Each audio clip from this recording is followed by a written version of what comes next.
നമസ്കാരം. ഇന്ന് ഈ ദിവസം പുറത്തുവന്ന വാർത്തകൾ വിശദമായി പരിശോധിക്കാം. എല്ലാ പ്രേക്ഷകർക്കും ലേറ്റ് എഡിഷനിലേക്ക് സ്വാഗതം. ഞാൻ ലക്ഷ്മി. ഇന്ന് പുറത്തുവന്ന ഏറ്റവും പ്രധാനപ്പെട്ട വാർത്തയുടെ കൂടുതൽ വിവരങ്ങളിലേക്കാണ്. പുതിയ ഭരണകൂടം അധികാരമേൽക്കുന്നതുവരെ വെനസ്വേലയെ അമേരിക്ക ഏറ്റെടുക്കുമെന്ന് യുഎസ് പ്രസിഡന്റ് ഡൊണാൾഡ് ട്രംപ്. കസ്റ്റഡിയിലുള്ള വെനസ്വേലൻ പ്രസിഡന്റ് നിക്കോളാസ് മെഡുറോയും ഭാര്യയും അമേരിക്കയിൽ വിചാരണ നേരിടണം. വെനസ്വേലയിലെ കുറ്റവാളി സംഘത്തിലെ പ്രധാനിയാണ് മെഡ്യൂറോ എന്ന് ട്രംപ് ആരോപിച്ചു. യുഎസിലെ എണ്ണക്കമ്പനികൾ വെനസ്വേലയിൽ എത്തുമെന്ന് ട്രംപ് പറഞ്ഞു. We're going to run the country until such time as we can do a safe, proper, and judicious transition. So we don't want to be involved with having somebody else get in and we have the same situation that we had for the last long period of years. So we are going to run the country until such time as we can do a safe, proper, and judicious transition. And it has to be judicious. കസ്റ്റഡിയിലുള്ള മെഡ്യൂറോയുടെ ചിത്രം Donald Trump truth സോഷ്യലിലൂടെ പുറത്തുവിട്ടു. US അധിനിവേശത്തെ Russia, Iran ഉൾപ്പെടെയുള്ള രാജ്യങ്ങൾ അപലപിച്ചു. Sreejith Balakrishnan international news ഡെസ്കിൽ നിന്ന് ചേരുകയാണ്. ശ്രീജിത്ത്, മെഡ്യൂറോ എവിടെയെന്നുള്ള ചോദ്യത്തിന് അങ്ങനെ ഉത്തരമായിരിക്കുന്നു. ജീവനോടെ ഉണ്ടോ എന്നായിരുന്നു അന്താരാഷ്ട്ര മാധ്യമങ്ങൾ ഉൾപ്പെടെ ചോദിച്ചിരുന്നത്. ഇപ്പോൾ അതിനൊരു വ്യക്തത വന്നിട്ടുണ്ട്. മാത്രമല്ല, താൻ ഈ ഓപ്പറേഷൻ എല്ലാം ലൈവായി കാണുന്നുണ്ടായിരുന്നു എന്നും ട്രംപ് പറയുകയുണ്ടായി. ഒപ്പം മറ്റൊരു ആക്രമണത്തിന് കൂടി മുതിരാൻ ഇനിയും സാധ്യതയുണ്ടെന്നും ട്രംപ് പറയുന്നുണ്ട്. എന്തൊക്കെ കാര്യങ്ങളാണ് ട്രംപ് വ്യക്തമാക്കിയത്? പ്രവിധ സമീപകാലത്തൊന്നും ലോകം കാണാത്ത ഒരു ആക്രമണവും അതിനുശേഷമുള്ളൊരു വാർത്താ സമ്മേളനവുമാണ് ഇപ്പോൾ അമേരിക്കൻ പ്രസിഡന്റ് ഡൊണാൾഡ് ട്രംപ് ഇന്നിപ്പോൾ നടത്തിയിട്ടുള്ളത്. ഇന്ന് പുലർച്ചെ 1:30 വെനസ്വേലയുടെ പരമാധികാരത്തിന് മേലും അത് ആ പ്രസിഡന്റിന് നേർക്കും അമേരിക്കയുടെ ആക്രമണം ഉണ്ടായത്. പ്രസിഡന്റിനെയും അദ്ദേഹത്തിന്റെ ഭാര്യയും നിക്കോളാസ് മെഡുറോയും അദ്ദേഹത്തിന്റെ ഭാര്യയും അമേരിക്കൻ സൈന്യം ബന്ദിയാക്കിയെന്നൊരു വാർത്തയായിരുന്നു ഇന്ന് രാവിലെ ആദ്യം വരുന്നത്. അത് ഡൊണാൾഡ് ട്രംപ് തന്നെയാണ് ആ വാർത്ത പുറത്തുവിടുകയും ചെയ്തത്. അതിനുശേഷം അദ്ദേഹം തന്നെയാണ് ഓരോ കാര്യങ്ങളും അപ്ഡേറ്റ് ചെയ്തുകൊണ്ടിരിക്കുന്നത് എന്ന് വേണം പറയാൻ. ഇപ്പോൾ ഏറ്റവും ഒടുവിൽ നടത്തിയ വാർത്താ സമ്മേളനം, അല്ലെങ്കിൽ ഇന്ന് വൈകിട്ട് വാർത്താ സമ്മേളനം നടത്തുമെന്ന് പറയുന്നത് തൊട്ട് മുമ്പായി നിക്കോളാസ് മെഡുറോയെ കപ്പലിൽ, അതായത് ഐമാജിവ എന്ന് പറയുന്ന അമേരിക്കയുടെ കപ്പലിൽ, സൈനിക കപ്പലിൽ ന്യൂയോർക്കിലേക്ക്, അമേരിക്കയിലേക്ക് കൊണ്ടുപോകുന്ന ഒരു ഫോട്ടോ ആദ്യം പുറത്തുവിട്ടുകൊണ്ടാണ് ട്രംപ് മാധ്യമങ്ങളെ കാണാൻ വരുന്നത്. ആ ഫോട്ടോയിൽ അദ്ദേഹത്തിന്റെ കണ്ണുകൾ മൂടിക്കെട്ടിയിരിക്കുന്നു, കൈകൾ വിലങ്ങണിച്ചിരിക്കുന്നു. അങ്ങനെ ഒരു പരമാധികാര രാഷ്ട്രത്തിന്റെ പ്രസിഡന്റിനെ മറ്റൊരു രാഷ്ട്രത്തിന്റെ സൈന്യം പിടിച്ചുകൊണ്ടുപോകുന്ന ഒരു ഫോട്ടോ പുറത്തുവിട്ടുകൊണ്ടാണ് ട്രംപ് പിന്നീട് മാധ്യമങ്ങളെ കാണുന്നത്. മാധ്യമങ്ങളെ കാണുമ്പോൾ വെനസ്വേല പൂർണ്ണമായും കീഴടക്കി ഇനി വെനസ്വേലയിൽ മറ്റൊരു ഭരണകൂടം വരുന്നത് വരെ അമേരിക്ക ആയിരിക്കും വെനസ്വേലയെ ഭരിക്കുക എന്നൊരു വലിയ പ്രസ്താവനയാണ് അദ്ദേഹം നടത്തിയിട്ടുള്ളത്. അതുമാത്രമല്ല, ഇപ്പോൾ നിക്കോളാസ് മെഡുറോയും അദ്ദേഹത്തിന്റെ ഭാര്യയും കുടുംബവും അമേരിക്കയിൽ വിചാരണ നേരിടേണ്ടി വരും. അത് അമേരിക്കയിലേക്ക് മയക്കുമരുന്ന് കടത്തും, അതോടൊപ്പം തന്നെ ഭീകരവാദവും നടത്തി എന്ന ആരോപണവും എന്ന കേസിന്റെ പുറത്തായിരിക്കും അമേരിക്കയിൽ അദ്ദേഹം വിചാരണ നേരിടേണ്ടി വരിക. നിക്കോളാസ് മെഡുറോയും കുടുംബവും വിചാരണ നേരിടേണ്ടി വരിക എന്നുകൂടി അദ്ദേഹം പറഞ്ഞു വെക്കുന്നുണ്ട്. അത് മാത്രമല്ല, രണ്ടാം ലോക മഹായുദ്ധത്തിന് ശേഷം അമേരിക്ക നടത്തിയ ഏറ്റവും വലിയ ആക്രമണം, ഏറ്റവും വിജയകരമായ ആക്രമണം എന്നാണ് ഇതിനെ ആക്രമണവും അതിനുശേഷം നിക്കോളാസ് മെഡുറോയെ പിടിച്ചുകൊണ്ടു പോകുന്നതും ആ വിജയത്തെ അങ്ങനെയാണ് അദ്ദേഹം വിശേഷിപ്പിക്കുന്നത്. അങ്ങനെ വലിയ രൂപത്തിൽ അമേരിക്കയുടെ പരമാധികാരം, വെനസ്വേലയുടെ പരമാധികാരത്തിന് മേൽ നടത്തിയ വലിയ വിജയമായി അദ്ദേഹം അതിനെ വ്യാഖ്യാനിക്കുന്നു. അതുമാത്രമല്ല, ഇനി മുതൽ വെനസ്വേല അമേരിക്കയുടെ പൂർണ്ണ നിയന്ത്രണത്തിലായിരിക്കും. അവിടെയുള്ള അമേരിക്കൻ എണ്ണ കമ്പനികൾ പൂർണ്ണമായും വെനസ്വേലയിലേക്ക് പോകും. വെനസ്വേലയുടെ എണ്ണ സ്രോതസ്സും എണ്ണ സമ്പത്ത് മുഴുവൻ അമേരിക്കയുടെ നിയന്ത്രണത്തിലായിരിക്കും എന്നൊരു പ്രസ്താവന കൂടി അദ്ദേഹം നടത്തുന്നത്. മാത്രമല്ല, അമേരിക്കൻ സൈന്യത്തിന്റെ വക്താവ് പറയുന്നത് ഏറ്റവും വലിയ വിജയകരമായ ഉദ്യമമായിരുന്നു നടത്തിയത്. മാത്രമല്ല, ഹെലികോപ്റ്ററിൽ അദ്ദേഹത്തിന്റെ നിക്കോളാസ് മെഡുറോയെ അദ്ദേഹത്തിന്റെ വീട്ടിൽ നിന്നും കുടുംബത്തോടൊപ്പം പിടിച്ച് ഹെലികോപ്റ്ററിൽ കയറ്റി അമേരിക്കയുടെ സൈനിക കപ്പൽ ഐവോജിമ എന്ന് പറയുന്ന സൈനിക കപ്പലിൽ കയറ്റി വിജയകരമായി ഞങ്ങൾ അമേരിക്കയിലേക്ക് കൊണ്ടുപോകുന്നു, ഇനി അവിടെ അദ്ദേഹം വിചാരണ നേരിടും എന്നുകൂടിയാണ് ആ വാർത്താ സമ്മേളനത്തിൽ പറയുന്നത്. അങ്ങനെ ഈ കഴിഞ്ഞ സെപ്റ്റംബർ മാസം മുതൽ തുടർച്ചയായി വെനസ്വേലയ്ക്ക് മേൽ ഡൊണാൾഡ് ട്രംപ് നടത്തിക്കൊണ്ടിരിക്കുന്ന വാക്ക് ആക്രമണങ്ങൾക്കപ്പുറത്ത് വലിയ സൈനിക ആക്രമണം നടത്തി അദ്ദേഹത്തെ പിടികൂടി കൊണ്ടുപോകുന്ന ഒരു കാഴ്ചയാണ്, അല്ലെങ്കിൽ അങ്ങനെ ഒരു സംഭവമാണ് ഇന്നുണ്ടായിട്ടുള്ളത്. അതിനുശേഷം ഇപ്പോൾ വെനസ്വേലയെ സംബന്ധിച്ച് ഇനി ആരായിരിക്കും വെനസ്വേലയുടെ ഭരണം നിയന്ത്രിക്കാൻ പോവുക, എന്തായിരിക്കും വെനസ്വേലയുടെ ഭാവി എന്നുള്ള കാര്യത്തിലും ചർച്ചകൾ തുടരുന്നുണ്ട്. ആ ചർച്ചകൾക്കുള്ള ഒരു മറുപടി കൂടിയാണ്, അതിൻ്റെ മറുപടിയുടെ അവസാനമാണ് ഇന്നിപ്പോൾ ട്രംപ് പറഞ്ഞു വെച്ചത്. അവിടെ പുതിയൊരു ഭരണകൂടം വരുന്നത് വരെ ഞങ്ങളായിരിക്കും, അമേരിക്ക ആയിരിക്കും അവിടെ ഭരിക്കുക, അല്ലെങ്കിൽ അമേരിക്കയുടെ നിയന്ത്രണത്തിലായിരിക്കും വെനസ്വേല ഉണ്ടാകുക എന്നുകൂടി ട്രംപ് പറഞ്ഞു വെക്കുന്നു. താൽക്കാലികമായെങ്കിലും ഒരുപക്ഷെ അമേരിക്കയെ പിന്തുണയ്ക്കുന്ന, ട്രംപിനെ പിന്തുണയ്ക്കുന്ന ആളുകൾ ആരെങ്കിലും ആയിരിക്കും, അല്ലെങ്കിൽ ആ രൂപത്തിൽ ഇപ്പോൾ നിലവിലുള്ള അവിടുത്തെ പ്രതിപക്ഷം എന്ന് പറയുന്നത് ട്രംപുമായി വളരെ അടുത്ത സൗഹൃദവും ബന്ധവും പുലർത്തുന്നതാണ്. നമുക്കറിയാം, നേരത്തെ കഴിഞ്ഞ തൊട്ട് മുൻപിലത്തെ സമാധാനത്തിന് നോബൽ സമ്മാനം നേടിയവർ പോലും ഒരുപക്ഷെ ട്രംപുമായി വളരെ അടുത്ത ബന്ധവും ട്രംപുമായി സൗഹൃദവും പുലർത്തുന്നവരാണ്. അവർ നിശ്ചയിക്കുന്ന ആരെങ്കിലും ഒരാളായിരിക്കാം ഒരുപക്ഷെ ഇനി വെനസ്വേലയുടെ ഭരണത്തിലേക്ക് വരാൻ പോകുന്നത്. അങ്ങനെ പരിപൂർണമായും വെനസ്വേലയുടെ ഭരണവും നിയന്ത്രണവും ഏറ്റെടുക്കുന്ന രൂപത്തിലേക്കാണ് ഇപ്പോൾ കാര്യങ്ങൾ പോകുന്നത്. എന്തായാലും നിക്കോളാസ് മെഡുറോയെ അദ്ദേഹത്തിന്റെ നാട്ടിലെത്തി അദ്ദേഹത്തിന്റെ രാജ്യത്ത് എത്തി കീഴടക്കാൻ കഴിഞ്ഞിരിക്കുന്നു. അതിൽ ഞങ്ങൾ അഭിമാനിക്കുന്നു എന്നാണ് ട്രംപ് പറഞ്ഞു വെക്കുന്നത്. കഴിഞ്ഞ ഏതാനും വർഷങ്ങളായി നടക്കുന്ന അധിനിവേശം ഇപ്പോൾ പൂർണ്ണമായിരിക്കുന്നു എന്ന് വേണം പറയാൻ. കവിത. ശരി, ശ്രീജിത്താണ് വിവരങ്ങൾ നൽകിയത്. ശ്രീജിത്ത് സൂചിപ്പിച്ചതുപോലെ ഒരു പരമാധികാര രാഷ്ട്രത്തിന് മേലുള്ള കടന്നുകയറ്റമാണ് ഇപ്പോൾ അമേരിക്ക നടത്തിയിരിക്കുന്നത്. ഇതിനെതിരെ ലോകരാഷ്ട്രങ്ങൾ പല വിധത്തിൽ പ്രതികരിക്കുന്നുമുണ്ട്. എന്തായാലും പുതിയ ഭരണകൂടം അധികാരമേൽക്കുന്നതുവരെ വെനസ്വേലയെ അമേരിക്ക ഏറ്റെടുക്കുമെന്നാണ് US പ്രസിഡന്റ് ഡൊണാൾഡ് ട്രംപ് അല്പസമയത്തിന് മുൻപ് വാർത്താ സമ്മേളനത്തിൽ അല്ലെങ്കിൽ ഫോക്സ് ന്യൂസിനോട് വെളിപ്പെടുത്തിയത്. നിക്കോളാസ് മഡ്യൂറോയ്ക്ക് കീഴിൽ വെനസ്വേല മാഫിയ സ്റ്റേറ്റ് ആയെന്നാണ് US പ്രസിഡന്റ് ഡൊണാൾഡ് ട്രംപിന്റെ ആരോപണം. അമേരിക്കയിലേക്ക് കുടിയേറ്റക്കാരെ തള്ളിവിടുകയും ലഹരി ഒഴുക്കുകയും ചെയ്യുന്നുവെന്ന് ട്രംപ് ആരോപിക്കുന്നു. ഇരു രാജ്യങ്ങളും തമ്മിൽ വർഷങ്ങളായി നിലനിൽക്കുന്ന പ്രശ്നങ്ങളുടെ തുടർച്ചയാണ് ഇന്നത്തെ അധിനിവേശം. ലോകത്ത് ഏറ്റവും വലിയ എണ്ണശേഖരമുള്ള രാജ്യമാണ് വെനസ്വേല. എണ്ണ കയറ്റുമതിയിലൂടെ വൻ പണം വെനസ്വേലയിലേക്ക് ഒഴുകിയ ഒരു കാലമുണ്ടായിരുന്നു. 1999 ശേഷമുള്ള യൂഗോ ഷാവേസിന്റെ ഭരണകാലം. ഷാവേസ് അധികാരത്തിലെത്തുമ്പോൾ വെനസ്വേലയുടെ സാമ്പത്തിക സ്ഥിതി ഒട്ടും ആശാവഹമായിരുന്നില്ല. എന്നാൽ എണ്ണവില പെട്ടെന്നുയരാൻ തുടങ്ങുകയും കാലക്രമത്തിൽ $100 വരെ ആവുകയും ചെയ്തു. ദാരിദ്ര്യ നിർമ്മാർജ്ജനത്തിനുള്ള ഒട്ടേറെ പരിപാടികൾ നടപ്പാക്കാൻ ഈ എണ്ണപ്പണം ഷാവേസ് ഉപയോഗിച്ചു. ഭക്ഷണവും മരുന്നും അവശ്യ സാധനങ്ങളും കുറഞ്ഞ വിലയ്ക്ക് ലഭിക്കാൻ തുടങ്ങിയതോടെ ജനങ്ങൾ സന്തുഷ്ടരായി. രാജ്യം വളർച്ചയുടെ പാതയിൽ കുതിച്ചു.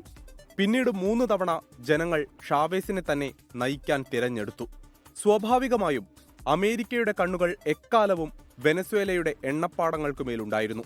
എന്നാൽ ഷാവേസിന്റെ ജനപ്രീതി ആ രാജ്യത്ത് ഏതെങ്കിലും തരത്തിലുള്ള അട്ടിമറി നീക്കത്തിന് അമേരിക്കയെ അനുവദിച്ചിരുന്നില്ല. കമ്മ്യൂണിസ്റ്റ് രാജ്യങ്ങളുമായുള്ള ഷാവേസിന്റെ ചങ്ങാത്തവും അമേരിക്കയ്ക്ക് തലവേദനയുണ്ടാക്കി. US ഉപരോധം മൂലം വീർപ്പുമുട്ടിയിരുന്ന ക്യൂബയ്ക്കുൾപ്പെടെ വെനസ്വേലയുടെ എണ്ണപ്പണം ലഭിച്ചിരുന്നു. 2013 ഷാവേസ് മരിച്ചതോടെ നിക്കോളാസ് മഡൂറോ പ്രസിഡന്റായി. ഷാവേസിന്റെ വിദേശകാര്യമന്ത്രിയായിരുന്നു മഡൂറോ. ബസ് ഡ്രൈവറും തൊഴിലാളി യൂണിയൻ നേതാവുമായിരുന്ന മഡൂറോ അധികാരത്തിലെത്തിയപ്പോൾ ഷാവേസിന്റെ തുടർച്ചയാണ് ജനം പ്രതീക്ഷിച്ചത്. പക്ഷേ ഷാവേസിന്റെ ജനപ്രീതിയുടെ 7 അയലത്തെത്താൻ മഡൂറോയ്ക്ക് കഴിഞ്ഞില്ല. രാജ്യാന്തര വിപണിയിൽ എണ്ണവില ഇടിയുകയും വെനസ്വേല വൻ സാമ്പത്തിക പ്രതിസന്ധിയിലാവുകയും ചെയ്തപ്പോൾ അതിനെ നേരിടുന്നതിൽ മഡൂറോ പരാജയപ്പെട്ടു. മഡൂറോ തെരഞ്ഞെടുപ്പുകൾ അട്ടിമറിച്ചെന്ന ആരോപണങ്ങൾ ശക്തമാണ്. നേതൃത്വത്തിന്റെ അഴിമതിയും ക്രിമിനൽ ബന്ധങ്ങളും ഭരണകൂടത്തിന് ചീത്തപ്പേരുണ്ടാക്കി. ഇതായിരുന്നു അമേരിക്ക കാത്തിരുന്ന സമയം. മഡൂറോ വിരുദ്ധതയിൽ ഡൊണാൾഡ് ട്രംപ് രാഷ്ട്രീയ നിക്ഷേപം നടത്തി. സ്വാതന്ത്ര്യ പോരാട്ടത്തിൽ നമുക്കിനി പ്രസിഡന്റ് ഡൊണാൾഡ് ട്രംപ് തുണയുണ്ടെന്നാണ് നൊബേൽ പുരസ്കാര നേട്ടത്തിനു പിന്നാലെ വെനസ്വേലയിലെ പ്രതിപക്ഷ നേതാവ് മരിയ കൊറീനോ മച്ചാഡോ പ്രതികരിച്ചത്. ഇതിനു പിന്നാലെ മഡൂറോ ഭരണകൂടത്തിനെതിരെ ട്രംപ് നിലപാട് കടുപ്പിക്കുന്നതാണ് ലോകം കണ്ടത്. ലഹരിക്കടത്ത് ആരോപിച്ച് വെനസ്വേലയുടെ കപ്പലുകൾ US ആക്രമിച്ചു. എണ്ണക്കപ്പലുകൾ പിടിച്ചെടുത്തു. കരീബിയൻ കടലിൽ യുദ്ധക്കപ്പലുകൾ വിന്യസിച്ചു. മഡൂറോയുടെ ഭരണത്തിൽ വെനസ്വേല മാഫിയ രാജ്യമായെന്ന് ട്രംപ് ആരോപിച്ചു. അട്ടിമറി ഉറപ്പായ മഡൂറോ അമേരിക്കയ്ക്ക് ആവോളം എണ്ണ വാഗ്ദാനം ചെയ്ത് സമവായത്തിന് ശ്രമിച്ചെങ്കിലും ഫലമുണ്ടായില്ല. വീണ്ടും ലോക പോലീസ് ചമഞ്ഞ് വെനസ്വേലൻ പ്രസിഡന്റിനെയും ഭാര്യയെയും അമേരിക്ക ബന്ദികളാക്കിയിരിക്കുകയാണ്. സമാധാന നൊബേലിന് അർഹനെന്ന് ആവർത്തിക്കുന്ന ഡൊണാൾഡ് ട്രംപ് ലാറ്റിൻ അമേരിക്കയെ മുൾമുനയിൽ ആക്കി. ഇറാൻ, റഷ്യ, ചൈന എന്നീ രാജ്യങ്ങളുടെ നിലപാട് തുടർചലനങ്ങളിൽ നിർണായകമാകും. അമേരിക്കൻ ഇടപെടലിനെ തുടർന്ന് അരാജകമായ നിരവധി രാജ്യങ്ങളാണ് നമുക്ക് മുന്നിലുള്ളത്. 2ാം ലോകയുദ്ധത്തിന് ശേഷം 36 രാജ്യങ്ങളിൽ ഭരണകൂട അട്ടിമറി, 85ലേറെ തെരഞ്ഞെടുപ്പുകളിൽ അനധികൃത ഇടപെടൽ, 50ഓളം വിദേശ നേതാക്കൾക്കുമേൽ വധശ്രമം, 30ഓളം രാജ്യങ്ങളിൽ ബോംബാക്രമണം, 2 കോടി ജനങ്ങളുടെ മരണത്തിന്റെ ഉത്തരവാദിത്തം. ഇങ്ങനെ പോകുന്നു അമേരിക്കയ്ക്കെതിരായ ആരോപണങ്ങൾ. അന്താരാഷ്ട്ര മര്യാദകളുടെ നഗ്നമായ ലംഘനങ്ങളെ ജനാധിപത്യത്തിനു വേണ്ടിയുള്ള ഇടപെടലെന്നാണ് അമേരിക്ക പലപ്പോഴും സ്വയം വിശേഷിപ്പിക്കാറുള്ളത്. പക്ഷേ എണ്ണപ്പാടങ്ങളില്ലാത്ത രാജ്യങ്ങളിലെ സ്വേച്ഛാധിപരെ ആരാണ് പുറത്താക്കുക? International desk 24.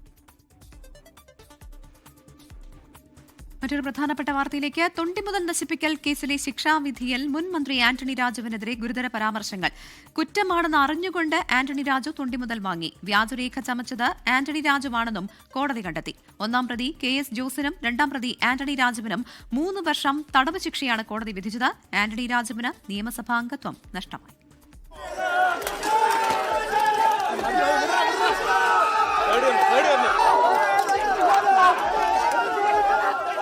വ്യാജരേഖ ചമച്ചത് ആന്റണി രാജു. KS ജോസ തൊണ്ടി മുതൽ കൈമാറിയത് കോടതി ഉത്തരവില്ലാതെ. തന്റെ കക്ഷിയെ രക്ഷിക്കുവാൻ വേണ്ടി ആന്റണി രാജു കൃത്രിമം നടത്തി. കുറ്റം ചെയ്തത് ജുഡീഷ്യറിയുടെ അന്തസ്സ് ഉയർത്തിപ്പിടിക്കേണ്ടവരെന്നും കോടതി. പ്രതികളുടെ പ്രവൃത്തി കേവലം ഒരു ക്രമക്കേടല്ല, നീതിയുടെ ഗതിയെ ബോധപൂർവം തടസ്സപ്പെടുത്തുവാനുള്ള ശ്രമമെന്നും വിധിപ്പകർപ്പിൽ പറയുന്നു. തെളിവ് നശിപ്പിക്കൽ ഒരു പ്രതിയെ അർഹമായ ശിക്ഷയിൽ നിന്ന് ഒഴിവാക്കുവാൻ കാരണമായി. ഇത് നീതിയുടെ പരാജയമെന്നും കോടതി വിധിയിൽ പറയുന്നു. തിരുവനന്തപുരം MLAയും മുൻമന്ത്രിയുമായ ആന്റണി രാജുവിന് 3 വർഷമാണ് തടവ് ശിക്ഷ വിധിച്ചത്. ഗൂഢാലോചനയ്ക്ക് 6 മാസം തടവ്, തെളിവ് നശിപ്പിക്കലിന് 3 വർഷവും 10,000 രൂപ പിഴയും. കള്ളത്തെളിവുണ്ടാക്കൽ വകുപ്പിന് 3 വർഷം തടവ് എന്നിങ്ങനെയാണ് നെടുമങ്ങാട് 1ാം ജുഡീഷ്യൽ മജിസ്ട്രേറ്റ് കോടതി ശിക്ഷ വിധിച്ചത്. 1ാം പ്രതി KS ജോസിനും ഇതേ ശിക്ഷ തന്നെയാണ്. കുറഞ്ഞ ശിക്ഷയല്ല, ഈ കോടതിക്ക് കൊടുക്കാൻ പറ്റുന്ന പരമാവധി ശിക്ഷയാണ് മാക്സിമം. അത് 3 രൂപയാണ് ഈ കോടതിക്കുള്ള ജൂറിസ്ഡിക്ഷൻ. അങ്ങനെ മാക്സിമം ശിക്ഷ തന്നെ കോടതി കൊടുത്തിട്ടുണ്ട്. ഒരുമിച്ചല്ലേ അനുഭവിച്ചത്. ശിക്ഷാവിധിക്ക് പിന്നാലെ അപ്പീൽ ആവശ്യം ചൂണ്ടിക്കാട്ടി പ്രതികൾ കോടതിയിൽ ജാമ്യാപേക്ഷ നൽകിയിരുന്നു. പിന്നാലെ 2 ആൾ ജാമ്യത്തിൽ 2 പേർക്കും കോടതി ജാമ്യം അനുവദിച്ചു. ശിക്ഷാവിധി ആന്റണി രാജുവിന് രാഷ്ട്രീയമായി വലിയ തിരിച്ചടിയാണ്. 1951 ജനാധിപത്യ നിയമപ്രകാരം ആന്റണി രാജു MLA സ്ഥാനത്തു നിന്നും അയോഗ്യനായി. ഉടൻ നിയമസഭാ സെക്രട്ടേറിയറ്റ് അയോഗ്യനാക്കി വിജ്ഞാപനം പുറപ്പെടുവിക്കും. 6 വർഷത്തേക്ക് തെരഞ്ഞെടുപ്പിൽ മത്സരിക്കുവാനും കഴിയില്ല. 24 തിരുവനന്തപുരം.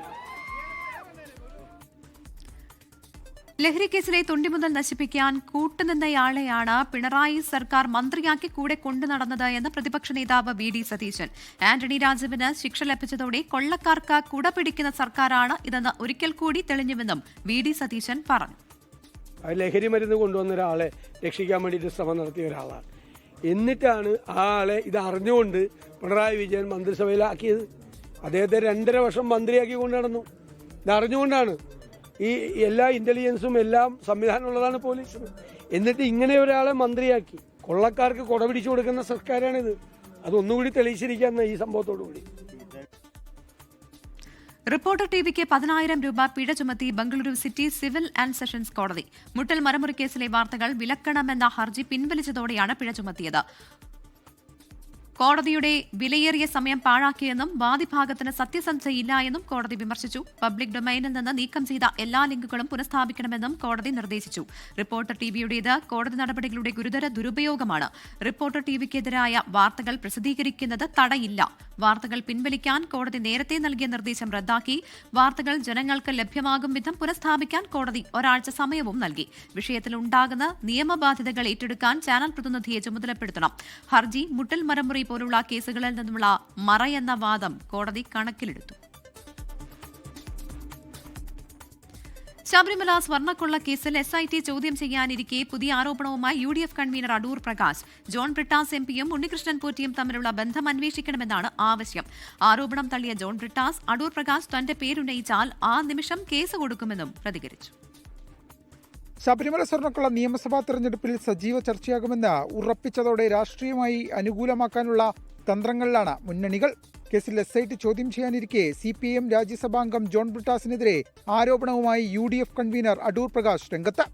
ജോൺ ബ്രിട്ടാസിന്റെ പേര് പറയാതെയാണ് ആരോപണം. ഇതിന് എല്ലാം നേതൃത്വം കൊടുത്ത ഒരാളുണ്ട് ഡൽഹിയിൽ, ഒരു പാർലമെന്റ് അംഗമാണ്. മാർക്സിസ്റ്റ് പാർട്ടിയുമായി ബന്ധപ്പെട്ടുകൊണ്ട് ഒരു പാലം പണിയാൻ വേണ്ടി നടന്ന വ്യക്തി. അദ്ദേഹം എത്രയോ പ്രാവശ്യം അദ്ദേഹത്തെ ഫോൺ ചെയ്തിരിക്കുന്നു. ആ ഫോൺ കോളുകളൊന്ന് പരിശോധിച്ച് അങ്ങനെയാണെങ്കിൽ അതുകൂടി അന്വേഷണം നടക്കണ്ടേ. ഉണ്ണികൃഷ്ണൻ പോറ്റിയെ കണ്ടിട്ടോ കേട്ടിട്ടോ ഇല്ലെന്നും ഫോണിൽ സംസാരിച്ചിട്ടില്ലെന്നും ജോൺ ബ്രിട്ടാസിന്റെ പ്രതികരണം. തന്റെ പേര് പറഞ്ഞ് ആരോപണം ഉന്നയിച്ചാൽ അപ്പോൾ തന്നെ കേസ് കൊടുക്കുമെന്നും ജോൺ ബ്രിട്ടാസ്. ഞാൻ മനസ്സിലാക്കുന്നത് അടൂർ പ്രകാശ് എൻ്റെ പേര് പറഞ്ഞിട്ടില്ല എന്നുള്ളതാണ്. അദ്ദേഹം അങ്ങനെ ഒരു ആരോപണം വസ്തുനിഷ്ഠമായിട്ട് ആധികാരികമായിട്ട് ഉന്നയിക്കുകയാണെങ്കിൽ ആ നിമിഷം അദ്ദേഹത്തിനെതിരെ ഞാൻ കേസ് കൊടുക്കും. എന്താ കാരണം എന്ന് വെച്ചാൽ ഈ പോറ്റിയെ ഞാൻ കണ്ടിട്ടേ ഇല്ല, കേട്ടിട്ടുമില്ല. പദവി നോക്കാതെ സോണിയാഗാന്ധിയെ അന്വേഷണ പരിധിയിൽ കൊണ്ടുവരണമെന്ന് മന്ത്രി V ശിവൻകുട്ടിയുടെ പ്രതികരണം. Z+ കാറ്റഗറി സുരക്ഷയുള്ള കർശനമായ പരിശോധനകളുള്ള സോണിയാഗാന്ധിയുടെ വസതിയിൽ ഒരു പൂജാരിക്കും ജൂവലറി ഉടമയ്ക്കും എങ്ങനെ പ്രവേശനം ലഭിച്ചു? ഉന്നതരായ കോൺഗ്രസ് നേതാക്കളുടെ ശുപാർശയില്ലാതെ അത് സാധ്യമല്ല. ആരുടെ നിർദ്ദേശപ്രകാരമാണ് ഇവർക്ക് കൂടിക്കാഴ്ചയ്ക്ക് അവസരം ലഭിച്ചതെന്ന് സോണിയാഗാന്ധി വ്യക്തമാക്കണം. കേസിൽ സോണിയാഗാന്ധിയുമായുള്ള ബന്ധം ആരോപിക്കുന്നതിൽ പരിഹാസവുമായി K മുരളീധരൻ രംഗത്തെത്തി. അത് അങ്ങനെ ആരെങ്കിലും പറഞ്ഞിട്ടുണ്ടെങ്കിൽ ഞങ്ങൾക്ക് ഒറ്റ വാക്കേ പറയാനുള്ളൂ, അവരുടെ തലയിൽ നെല്ലിക്ക തളം വെക്കേണ്ട നേരമായി. പ്രതികളെ ഇപ്പോഴും സംരക്ഷിക്കുന്ന CPIM കേസിലെ പ്രതിയെ കണ്ടതിന്റെ പേരിൽ കോൺഗ്രസ് നേതാക്കളെ ആക്ഷേപിക്കുന്നതെന്ന് KPCC അധ്യക്ഷൻ സണ്ണി ജോസഫ്.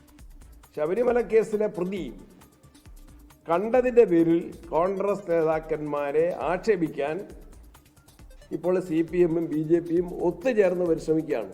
അതേസമയം ശബരിമലയിൽ സ്വർണ്ണക്കൊള്ള മാത്രമല്ല ആചാരലംഘനവും നടന്നെന്നാണ് BJP സംസ്ഥാന അധ്യക്ഷൻ രാജീവ് ചന്ദ്രശേഖറിന്റെ ആരോപണം. 24 തിരുവനന്തപുരം. കേരളം ഉൾപ്പെടെ 5 സംസ്ഥാനങ്ങളിൽ നിയമസഭാ തെരഞ്ഞെടുപ്പിനുള്ള സ്ഥാനാർത്ഥികളെ കണ്ടെത്താൻ സ്ക്രീനിംഗ് കമ്മിറ്റികൾ രൂപീകരിച്ച് AICC. 4 അംഗങ്ങളാണ് സ്ക്രീനിംഗ് കമ്മിറ്റിയിൽ ഉണ്ടാവുക. മധുസൂദനൻ മിസ്ത്രിയാണ് കേരളത്തിലെ സ്ക്രീനിംഗ് കമ്മിറ്റി ചെയർമാൻ.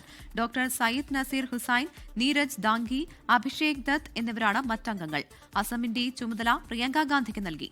ജനറൽ സെക്രട്ടറിമാർ, PCC അധ്യക്ഷന്മാർ, പ്രതിപക്ഷ നേതാക്കൾ, AICC സെക്രട്ടറിമാർ എന്നിവർ സ്ക്രീനിംഗ് കമ്മിറ്റിയിലെ എക്സ് ഒഫീഷ്യോ അംഗങ്ങളാകും. നിയമസഭയിൽ കോൺഗ്രസ് തിരിച്ചുവരിക മാത്രമാണ് ലക്ഷ്യമെന്നും ആര് മുഖ്യമന്ത്രിയാകുമെന്നത് പിന്നീട് തീരുമാനിക്കുമെന്നും AICC general secretary KC Venugopal. സ്ഥാനാർത്ഥി നിർണയത്തിൽ ഇക്കുറി പ്രശ്നങ്ങൾ ഉണ്ടാകില്ല. വിജയസാധ്യത മാത്രം കണക്കാക്കി നേരത്തെ സ്ഥാനാർത്ഥികളെ പ്രഖ്യാപിക്കുമെന്നും KC വേണുഗോപാൽ 24-നോട് പറഞ്ഞു. നിയമസഭാ തെരഞ്ഞെടുപ്പിൽ വിജയം മാത്രം ലക്ഷ്യമിട്ടാണ് കോൺഗ്രസ് തന്ത്രങ്ങൾ. ഭരണത്തിലേക്കുള്ള തിരിച്ചുവരൽ മാത്രമാണ് അജണ്ട. മുഖ്യമന്ത്രി ആരെന്ന ചർച്ചയുടെ ആവശ്യം ഇപ്പോൾ ഇല്ലെന്ന് KC വേണുഗോപാൽ 24-നോട്. മുഖ്യമന്ത്രി ആരാണെന്ന ചോദ്യം ഞങ്ങളുടെ മുന്നിൽ ഇല്ല. അതൊക്കെ പാർട്ടിയുടെ സിദ്ധാന്തങ്ങൾക്കനുസരിച്ച് നയപരിപാടികളുണ്ട്. ഇപ്പം ഞങ്ങളുടെ എല്ലാവരുടെയും ഒറ്റ ലക്ഷ്യം മാത്രമേ ഉള്ളൂ, ഭരണം തിരിച്ചു കൊണ്ടുവരിക. വിജയം മാത്രം കണക്കാക്കി സ്ഥാനാർത്ഥി നിർണയ മാനദണ്ഡങ്ങൾ AICC ക്യാമ്പിൽ വ്യക്തമാക്കുമെന്നും KC വേണുഗോപാൽ പറഞ്ഞു. മുതിർന്ന നേതാക്കൾ മത്സരിക്കാനുള്ള നിർദ്ദേശം ഹൈക്കമാൻഡ് മുന്നോട്ട് വയ്ക്കുമെന്നാണ് സൂചന. ഞങ്ങൾക്ക് അതിനെക്കുറിച്ചൊക്കെ വ്യക്തമായ കാഴ്ചപ്പാടുണ്ടാവും. നിങ്ങൾക്ക് സ്ഥാനാർത്ഥി നിർണയം കഴിയുമ്പോൾ മനസ്സിലാവുമല്ലോ. K. സുധാകരൻ, അടൂർ പ്രകാശ് തുടങ്ങിയവരുടെ കാര്യത്തിൽ തീരുമാനം നിർണായകമാണ്. KC വേണുഗോപാൽ മത്സരിക്കാനുള്ള സാധ്യതയും തള്ളിക്കളയാനാകില്ല. മുല്ലപ്പള്ളി രാമചന്ദ്രൻ ഉൾപ്പെടെ മുതിർന്ന നേതാക്കളെ കളത്തിലിറക്കാനും നീക്കമുണ്ട്. ഇതിനിടെ ഇനി മത്സരരംഗത്തില്ലെന്ന് VM സുധീരൻ വ്യക്തമാക്കി. ദീപക് ധർമ്മടം, 24, ഡൽഹി. പാർട്ടിയിൽ നിന്ന് പുറത്താക്കിയിട്ടും രാഹുൽ മാങ്കൂട്ടത്തിലിനെ നിയമസഭാ തെരഞ്ഞെടുപ്പിൽ മത്സരിക്കുന്നതിൽ കോൺഗ്രസ് ഭിന്നസ്വരം. രാഹുലിന്റെ കാര്യത്തിൽ ചർച്ചയ്ക്ക് തന്നെ പ്രസക്തിയില്ല എന്ന് K. മുരളീധരൻ പ്രതികരിച്ചു. പാർട്ടിയാണ് ഈ കാര്യം തീരുമാനിക്കേണ്ടത് എന്നായിരുന്നു അടൂർ പ്രകാശിന്റെ മറുപടി. എല്ലാവർക്കും അഭിപ്രായം പറയാൻ സ്വാതന്ത്ര്യമുണ്ടെന്നായിരുന്നു രാഹുൽ മാങ്കൂട്ടത്തിലിന്റെ പ്രതികരണം. ലൈംഗിക പീഡന കേസിൽ പ്രതിയായ രാഹുൽ മാങ്കൂട്ടത്തിലിന് സീറ്റ് നൽകുന്നതുമായി ബന്ധപ്പെട്ട് മുതിർന്ന കോൺഗ്രസ് നേതാവ് PJ കുര്യൻ നടത്തിയ പരാമർശങ്ങളാണ് ചർച്ചകൾ സജീവമാക്കിയത്. രാഹുലിന് സീറ്റ് നൽകരുത് എന്ന് ആദ്യം അഭിപ്രായപ്പെട്ട PJ കുര്യൻ പിന്നീട് നിലപാട് മാറ്റിയിരുന്നു. കഴിഞ്ഞ ദിവസം PJ കുര്യനോട് താൻ അതൃപ്തി രേഖപ്പെടുത്തിയെന്ന റിപ്പോർട്ടുകൾ രാഹുൽ മാങ്കൂട്ടത്തിൽ തള്ളി. പാലക്കാട് മത്സരിക്കുമോ എന്ന ചോദ്യത്തിന് രാഹുലിന്റെ മറുപടി ഇങ്ങനെ: ഞാൻ മണ്ഡലത്തിൽ തന്നെയാണുള്ളത്. ഇപ്പോൾ ഇന്നലെ ആചാര്യന്റെ ജയന്തിയുമായി ബന്ധപ്പെട്ടും ഇന്ന് നിങ്ങൾക്ക് എല്ലാവർക്കും അറിയുന്ന പോലെ UDF ജില്ലാ കൺവീനറിന്റെ കുടുംബത്തിലൊരു വിവാഹവുമായി ബന്ധപ്പെട്ടും പത്തനംതിട്ടയിൽ തുടരുന്നില്ല. ഞാൻ പാലക്കാട് തന്നെയുണ്ട്. പാലക്കാട് ജനങ്ങളെ ജയിപ്പിച്ചാണല്ലോ ഉത്തരവാദിത്തം നടപ്പാക്കുന്നുണ്ട്. പാർട്ടിയിൽ നിന്ന് പുറത്താക്കിയ രാഹുലിന്റെ സ്ഥാനാർത്ഥിത്വം ചർച്ച ചെയ്യേണ്ട കാര്യമേ ഇല്ലെന്നാണ് K. മുരളീധരന്റെ പ്രതികരണം. രാഹുലിന്റെ കാര്യത്തിൽ കോൺഗ്രസിന് ഇനി ഒന്നും ചെയ്യാനില്ലെന്ന് KPCC working president Shafi Parambil MP പറഞ്ഞു. ഇനി കോൺഗ്രസിന് എന്തെങ്കിലും പ്രത്യേകിച്ച് കൂടുതലായിട്ട് ചെയ്യാനുള്ളതായിട്ട് നിങ്ങൾക്കറിയാം. പാർട്ടിയിൽ നിന്നുള്ള നടപടികൾ പാർട്ടി ഓൾറെഡി എടുത്തു കഴിഞ്ഞു. ഏത് രാഹുൽ എന്നായിരുന്നു KPCC പ്രസിഡന്റ് സണ്ണി ജോസഫിന്റെ പ്രതികരണം. ഏത് Rahul? Now he is out from the party. അതേസമയം രാഹുലിന്റെ സ്ഥാനാർത്ഥിത്വം തള്ളാൻ UDF കൺവീനർ അടൂർ പ്രകാശ് തയ്യാറായില്ല. അത്തരം കാര്യങ്ങൾ ഞാനിപ്പോൾ തൽക്കാലം പ്രതികരിക്കാൻ തയ്യാറാകുന്നില്ല. പക്ഷേ അത് കൂട്ടായി ഞങ്ങൾ ആലോചിച്ചുകൊണ്ട് ആ കാര്യങ്ങൾക്ക് തീരുമാനങ്ങൾ കൈക്കൊള്ളും. പാർട്ടിയിൽ നിന്ന് പുറത്താക്കിയെങ്കിലും മണ്ഡലമായ പാലക്കാടും മറ്റു പൊതുവേദികളിലും രാഹുൽ സജീവമായത് തിരഞ്ഞെടുപ്പ് മുന്നിൽ കണ്ടാണെന്ന ചർച്ചകളും ഉയർന്നിട്ടുണ്ട്. 24 പാലക്കാട്. രാഹുൽ മാങ്കൂട്ടത്തിൽ MLA-ക്ക് വീണ്ടും കുരുക്ക്. തന്റെ കുടുംബജീവിതം രാഹുൽ തകർത്തുവെന്ന് ചൂണ്ടിക്കാട്ടി അതിജീവിതയുടെ ഭർത്താവ് പരാതിയുമായി എത്തി. പരാതി മുഖ്യമന്ത്രിക്കും DGP-ക്കും കൈമാറി. കുടുംബ പ്രശ്നം തീർക്കാൻ താൻ ഇടപെട്ടു. അതാണ് അതിജീവിതയുമായുള്ള തന്റെ ബന്ധമെന്നായിരുന്നു രാഹുൽ മാങ്കൂട്ടത്തിലിന്റെ വാദം. ഈ വാദം തള്ളുകയാണ് അതിജീവിതയുടെ ഭർത്താവ്. തന്റെ അസാന്നിധ്യം മുതലെടുത്ത് ഭാര്യയുമായി വഴിവിട്ട ബന്ധമുണ്ടാക്കി കുടുംബജീവിതം തകർത്തുവെന്നാണ് പരാതി. രാഹുൽ മാങ്കൂട്ടത്തിനെതിരെ BNS 84 പ്രകാരം കേസെടുക്കണമെന്നാണ് ആവശ്യം. തങ്ങൾ തമ്മിലുള്ള പ്രശ്നം തീർക്കാനാണ് ശ്രമിച്ചത് എങ്കിൽ എന്തുകൊണ്ട് രാഹുൽ തന്നെ ബന്ധപ്പെട്ടില്ല എന്നും അതിജീവിതയുടെ ഭർത്താവ് ചോദിക്കുന്നു. എൻ്റെ ഈ ഒരു കുടുംബജീവിതം തകർന്നതിന് ഈ പാലക്കാട്ടിനെ പ്രതിനിധീകരിക്കുന്ന ഒരു MLA ആണ് എന്നുള്ളത് മനസ്സിലാക്കാൻ കഴിഞ്ഞു. ഒരു MLA ഒരു കുടുംബ പ്രശ്നത്തിൽ ഇടപെടുമ്പോൾ ഒന്നുകിൽ എന്നെ വിളിക്കണ്ടേ?